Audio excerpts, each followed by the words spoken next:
Haji G jadi Ketua Menteri lagi. Benang kerusi tak sampai 30. DAP Sabah kena bungkus hingga menggigit jari. Soalan saya nombor 10.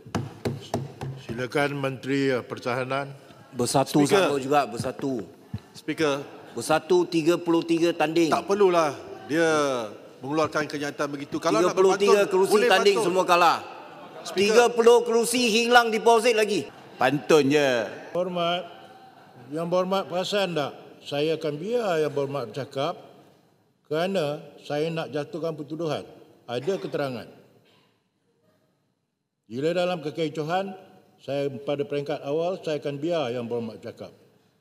Kalau kita lihat, yang berhormat saya tengah bercakap. Peraturan 42. Kalau kita lihat, yang berhormat suka langgar. Saya bacakan ya, 35.1. Ini satu pertuduhan. Saya boleh jatuhkan dah. Ini sebagai amaran pada yang lain. Kalau dengar peraturan 35 ini, saya baca dalam bahasa Melayu yang semua faham, supaya sebab ini amaran terakhir, saya akan jatuhkan pertuduhan selepas ini. I'll be very strict. Saya tidak mahu Dewan ini jadi satu tempat yang tidak melaksanakan tanggungjawab dengan baik. Dengar ya, seorang ahli yang hendak bercakap, hendaklah bangun di tempatnya dan apabila dipanggil oleh pengurusi, maka hendaklah ia berdiri mengarahkan ucapannya kepada pengurusi. Seorang ahli tidak boleh bercakap melainkan telah dipanggil oleh pengurusi. Saya akan biarkan. Saya akan jatuh satu pertuduhan dan saya akan ambil pengakuan dan saya akan jalankan sebagai badan kuasi judiciary. Hukuman dalam tangan saya 10 hari dan jika saya tidak berpuas, saya akan bawa kepada jawatan kuasa 6 bulan. Saya akan biar.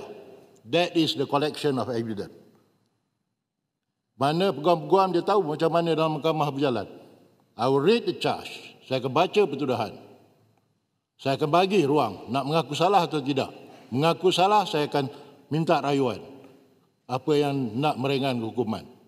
Kalau seterusnya, saya akan jatuh hukum. Jika berdiam diri, saya anggapkan benda itu sebagai pengakuan salah. Jika tuan-tuan memilih untuk merayu, saya akan benarkan natural justice bercakap. Maksimum dalam tangan saya 10 hari. Tidak puas hati 6 bulan. Saya nak benda ini berjalan ketika saya pengerusikan pelaksanaan adalah baik untuk rakyat. Ya, I am very serious about this. Kalau tuan-tuan bila saya mengurusi